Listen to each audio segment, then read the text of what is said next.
Sindh online school class 6 मज़मून रियाज़ी बाब 5 सबक 14 सिंप्लीफिकेशन मश्क 5 ॾहाई 2 सिंप्लीफिकेशन वर्ड प्रॉब्लम्स एक्सरसाइज 5.2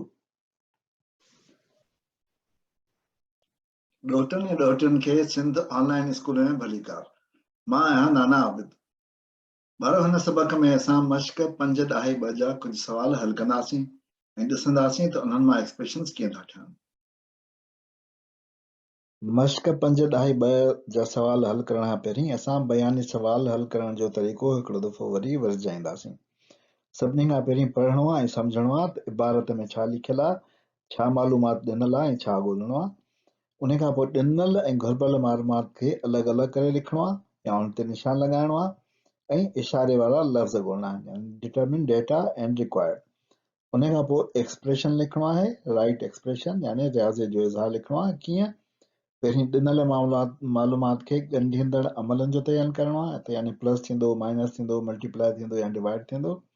उन खां पोइ हर नंढे नंढे जुमिले जो हर हिसे जो इज़हार ठाहिणो आहे, यानी असांखे नंढा नंढा इज़हार ठाहिणा आहिनि। पोइ उन्हनि नंढनि इज़हारनि खे गॾाए मुकमल रियाज़ जो इज़हार ठाहिणो आहे ऐं आख़िर में इज़हार खे सादी सूरत में आणणो आहे। हिन सबक में असां जेको हल कंदासीं 5.2 एक्सरसाइज जा सवाल, उहो असां सिर्फ़ु हिन लेवल ताईं कंदासीं ऐं सिंप्लीफिकेशन मां तव्हां लाइ छॾींदुसि। मां तव्हांखे सिर्फ़ु हीउ हिसो जेको आहे उहो हल करे ॾेखारींदुसि।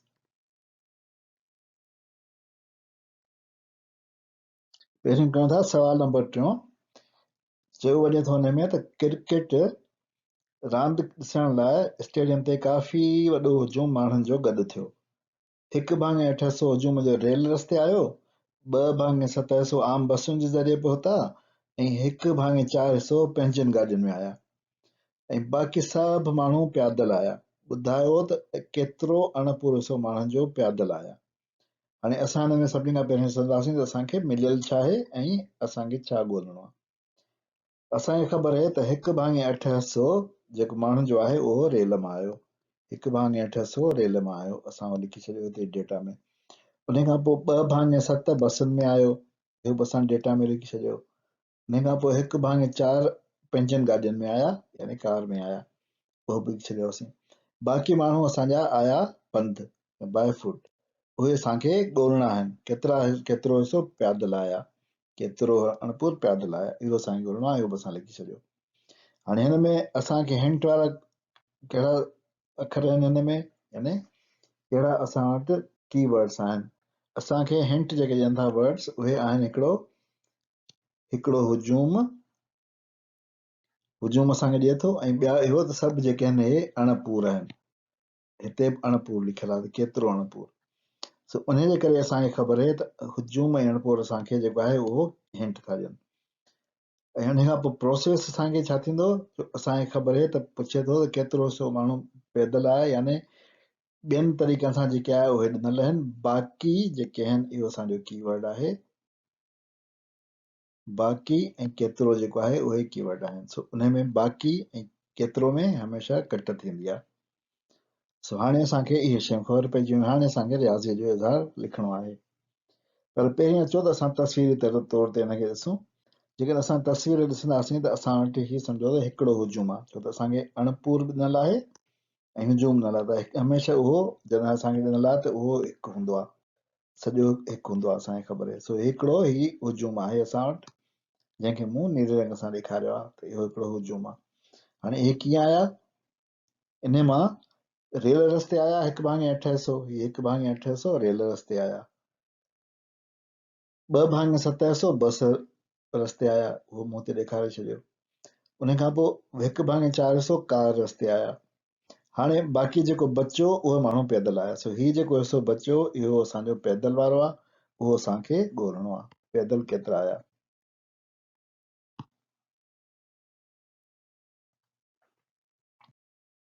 सो असां हाणे हिनखे कीअं था ॻोल्हे सघूं। असां जेकॾहिं ॾिसंदासीं त असां जेकॾहिं हिकिड़े सॼे मां रेल बस ऐं गाॾीअ वारा कट कंदासीं त बाक़ी ई बचंदो। रेल बस ऐं गाॾी कट कईसीं, बाक़ी ई बचंदो। सो हुनखे मां ईअं लिखी सघूं था त जेको पंधु आया यानी बाय फुट जेके आया, कुल क्राउड जेको हो उन मां कट थो कयां रेल बस ऐं कार वारा। सही, इहो सम्झ में अची वियो। हाणे जेको आहे मां हिन ते अंग थो लिखां। रेल वारो 1, क्राउड टोटल 1, रेल वारा 1/8, बस वारा 2/7 ऐं कार वारा 1/4। इन खे जेकॾहिं मां लिखंदुसि, इन खे अॻियां करे लिखां, ही मुंहिंजो रियाज़ी जो एक्सप्रेशन थी वियो। त 1 माइनस 1/8 माइनस 2/7 माइनस 1/4 इहो एक्सप्रेशन थी वियो। इन खे मां जेकॾहिं हल कंदुसि त मूंखे जवाबु मिली वेंदो। मां इन ते जेको आहे पंहिंजो हिन जो हल ख़तम थो कयां। बाक़ी तव्हां हिन खे पाण हल करे ॾिसिजो एक्सप्रेशन खे, सवलो एक्सप्रेशन आहे। चोथों सुवाल आहे त मारिया जी कुल मिल्कियत 58,000 रुपया आहे। हिन पंहिंजी मिल्कियत जो 16/29 हिसो पंहिंजी माउ खे ॾिनो। उन खां पोइ बकाया मिल्कियत जो 1/4 हिसो ज़कात फंड में जमा करायो। ॿुधायो त बाक़ी केतिरी रक़म मारिया वटि बची। हाणे इन में बि असांखे जेको आहे उहो डेटा ऐं रिक्वायर्ड ऐं हिंट ॾिसणो आहे। डेटा असां में छा आहे? असां वटि डेटा आहे त कुल मिल्कियत असांखे ॾिनल आहे 58,000, 58,000 रुपया। उन खां पोइ हुन पंहिंजी मिल्कियत जो 16/29 माउ खे ॾिनो, मदर खे नहीं, 16/29 टोटल जो, हिन सॼे जो ही टोटल जेका मिल्कियत आहे उन जो 16/29 माउ खे ॾिनी। उन खां पोइ जेका बकाया बची उन जो 1/4 हिसो ज़कात फंड में ॾिनी। ज़कात में नहीं 1/4 ऑफ लेफ्ट, ऑफ टोटल न, ऑफ लेफ्ट। ॿुधायो त बाक़ी केतिरी रक़म बची। बाक़ी केतिरी मारिया वटि बची सो उहो असांखे ॻोल्हणो आहे त बाक़ी असां वटि केतिरी बची। हिन में बि असांजा जेको आहे उहो अणपूरा आहिनि। हिते अणपूरा, हिते अणपूरा आहे। ऐं कुल मिल्कियत जेका आहे उहा फिगर में ॾिनल आहे, पर मिल्कियत जेका आहे उहो असां वटि हिंट वारो बि आहे कुल मिल्कियत। सो हिते बि असां वटि कुल मिल्कियत सां हिकु सम्झी सघूं था त हिकु हूंदी। अमल कहिड़ो थींदो, यानी प्रोसेस कहिड़ो थींदो? छो त असां वटि ही बाक़ी आहे ऐं केतिरी आहे, मुंहिंजो मतिलबु असां वटि कट थींदो, कट जो ई अमल आहे। त अचो त हिनखे असां आहिस्ते आहिस्ते कयूं। हिन सवाल खे हल करण लाइ असां पहिरियों ॾिसंदासीं त जेका बाक़ी बचियल आहे उहा केतिरो अणपूर हिसो आहे, ऐं उन खां पोइ उन अणपूर खे टोटल सां ज़रब कंदासीं, जीअं ख़बर पए त उहो अणपूर रक़म में केतिरो थो थिए। सो अचो त इन तरीक़े सां असां हल कयूं वारे वारे सां। हाणे छा थींदो, असां लिखूं था कुल जेका आहे असां मारिया वटि हुई उहा हुई 1, उन मां जेको आहे माउ खे ॾिनई, केतिरो ॾिनई? 16/29 माउ खे ॾिनई। हाणे जेकर मां माइनस थो कयां 1 मां 16/29 त रहियल हिन वटि जेको थींदो उहो थींदो 1 माइनस 16/29। ही मूं वटि हिकिड़ो रहियल अची वियो। उन खां पोइ छा कयईं? ज़कात ॾिनई 1/4 छाजो? रहियल जो, कुल जो न, रहियल जो। सो ज़कात केतिरी ॾिनई? सो मां हिते लिखां थो हाणे ज़कात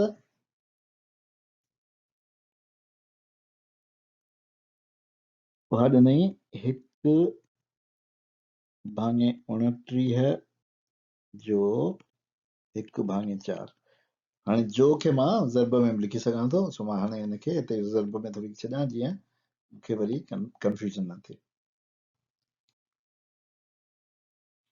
सो इहो ॾिनई ज़कात में।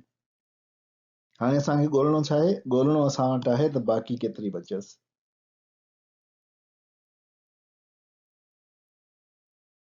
एतिरो असांखे बिल्कुलु सम्झ में अची वियो त छा थियो।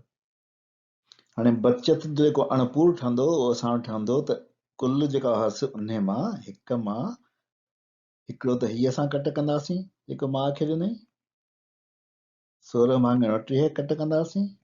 उन खां पोइ कट कंदासीं जेको ज़कात में ॾिनई, उहो आहे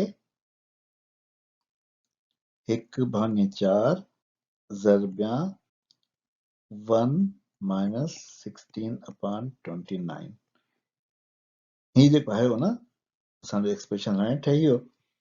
पर हिन सॼे एक्सप्रेशन खे असां सॉल्व कंदासीं त असांखे छा मिलंदो? केतिरो अणपूरो हिन वटि बचत थी। पर अञा इहो त कोन मिलंदो केतिरी रक़म बची, असांखे त रक़म खपे।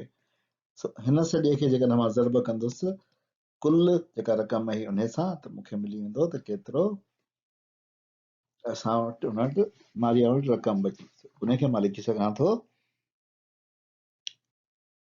5 8 ॿुड़ी ॿुड़ी ॿुड़ी 58,000 ज़रबिया 1 माइनस 16/29 माइनस 1/4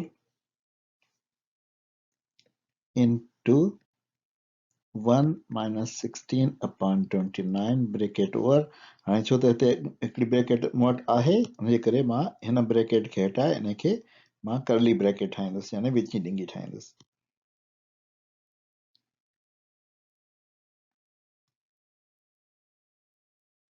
हिते मूं विची डिंगी ओवर करे छॾी। हीअ हाणे मुंहिंजो एक्सप्रेशन ठही वियो। इन एक्सप्रेशन खे सॉल्व कंदासीं त असां वटि जवाबु अची वेंदो। अदील वटि 26.5 मीटर कपिड़ो हो। हिन 5.8 मीटर कपिड़ो पंहिंजी ड्रेस में ठहिराइण में इस्तेमालु कयो। हिन 11.5 मीटर कपिड़ो पंहिंजे भाउ खे ॾिनो। ॿुधायो त अदील वटि बाक़ी केतिरो कपिड़ो रहियो। सो उन लाइ असां वरी लिखंदासीं त असां वटि डेटा छा आहे। डेटा असां वटि आहे टोटल 26.5 मीटर कपिड़ो। पंहिंजे लाइ जेको आहे हुन 5.8 मीटर कपिड़ो रखियो ऐं भाउ लाइ ब्रदर लाइ 11.5 मीटर कपिड़ो रखियो। असांखे ॻोल्हणो छा आहे त बाक़ी बचियल केतिरो आहे। बाक़ी बचियल असांखे ॻोल्हणो आहे। ऑपरेशन छा थींदी, छो त बाक़ी असांजो आहे कीवर्ड, उनजे करे ऑपरेशन थींदी कट जी। सो अचो त असां हिन एक्सप्रेशन खे लिखूं, पर उनखे लिखण खां पहिरीं अचो त हिनखे तफ़सीली तौर ते असां ॾिसूं।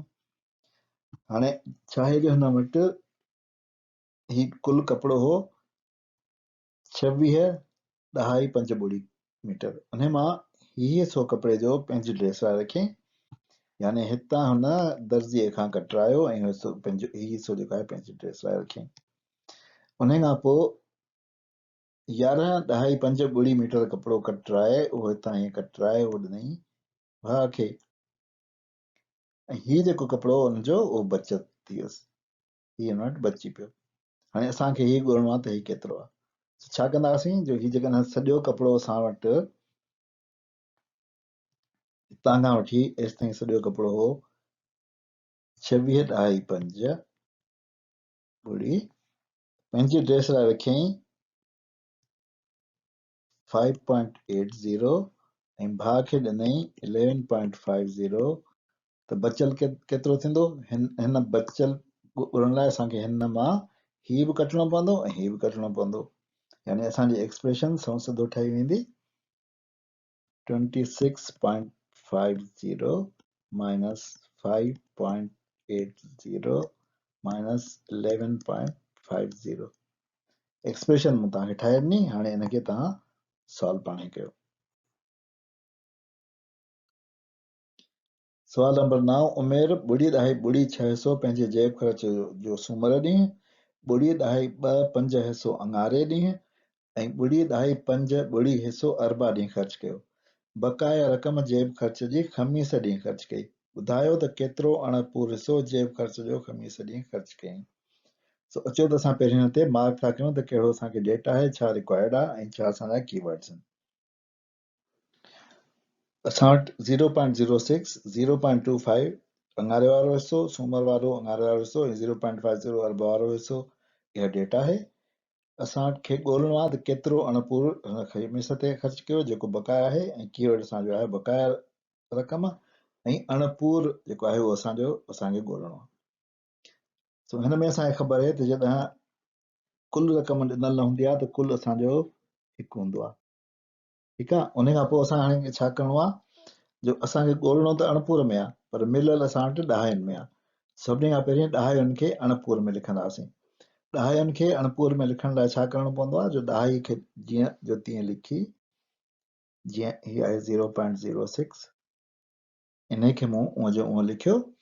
उन खां पोइ जेको आहे मां छा कयो, जो हिते ॾहाई जी जाइ ते मूं लिखियो 1, ऐं जेतिरियूं हिते ॾहाई खां पोइ प्लेसिस आहिनि, 1 2 प्लेसिस, ओतिरा मूं ॿुड़ियूं हुते लॻाए छॾियूं। इहो लॻाए मूं जेको ॾहाई उनखे कटे छॾियो। त ही मुंहिंजो बचंदो वञे 6/100। उन खां पोइ ॿिए खे असां अहिड़ी तरीक़े सां कंदासीं, अङारे वारे खे असां अङारे वारे खे बि अहिड़ी तरीक़े सां करे छॾियो, 25/100 थी वियो। हाणे असां कंदासीं अरबा वारे खे, असांखे अरबा वारो हिसो मिली वियो, त अरबा वारो हिसो अरणपुर में 50/100 आहे। हाणे असांखे छा करिणो आहे, असांखे सिंपली कट करणी आहे, त कुल मां जेको कुल आहे 1, उन मां जेको आहे उहो सूमर वारो हिसो जेको आहे 6/100, अङारे वारो हिसो 25/100 ऐं अरबा वारो हिसो 50/100, इहो कट करिणो आहे। असांखे जेको आहे उहो मिली वेंदो, त असां वटि केतिरो जेको आहे उहो ख़मीस ते मिलंदो। ये एक्सप्रेशन सॉल्व करे असां मालूम करे सघूं था। सवाल 10, सोबिया पंहिंजे घर लाइ हेठियूं शयूं ख़रीद कयूं। 2 बिजलीअ जा सेवर बल्ब, फी बल्ब 80 रुपया 95 पैसा। 4 प्लास्टिक जा नंढा स्टूल, फी स्टूल 105 रुपया 50 पैसा। 3 प्लास्टिक जूं टेबलूं, फी टेबल 530 रुपया 95 पैसा। 6 प्लास्टिक जूं कुर्सियूं, फी कुर्सी 458 रुपया 30 पैसा। ॿुधायो त सोबिया कुल केतिरो ख़र्च कयो। हिन में बि असां वटि जेकॾहिं ॾिसंदो त असां वटि हीउ डेटा आहे जेको साए रंग सां मूं मार्क कयो आहे, ऐं उन खां पोइ असांखे जेको ॻोल्हणो आहे उहो कुल केतिरो ख़र्चु ॻोल्हणो आहे। कीवर्ड्स असांजा फी ऐं कुल आहिनि। असांखे ख़बर आहे त अहिड़नि सवालनि में असां छा करिणो आहे, त सभिनी खां पहिरीं नंढा एक्सप्रेशन जेके आहिनि उहे ज़र्ब कंदा आहियूं पाण में। ही ऐं ही पाण में ज़र्ब थींदा, ही ऐं ही पाण में ज़र्ब थींदा, असां नंढा एक्सप्रेशन ठहंदा। उन खां पोइ ही ऐं ही ज़र्ब थींदो, ऐं ही ज़र्ब थींदो। इहे असांजा नंढा एक्सप्रेशन ठहंदा। उन्हनि सभिनी खे पाण में जोड़णो पवंदो, नंढनि एक्सप्रेशन्स खे।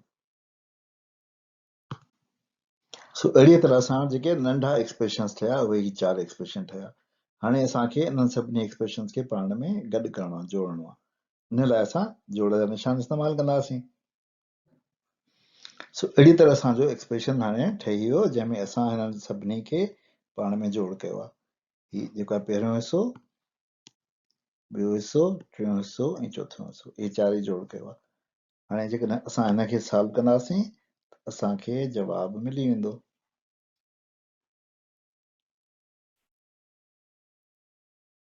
बारो मां उमेद थो कयां त इहे सबक जीअं मूं हल कया आहिनि उहे तव्हांखे सम्झ में अची विया हूंदा। जेकॾहिं तव्हांखे हिन सम्झाइण में का मुश्किल पेश आई हुजे या तव्हांखे का ॻाल्हि क्लियर या वाज़े नथी हुजे, महिरबानी करे कमेंट कजो। मां कोशिशि कंदुसि त अॻियां सबक में मां हुनखे वधीक वाज़े करे ॿुधायां। नाना आबिद खे इजाज़त ॾियो, वरी इंशाअल्लाह ॿिए सबक में मिलंदासीं। ख़ुदा हाफ़िज़।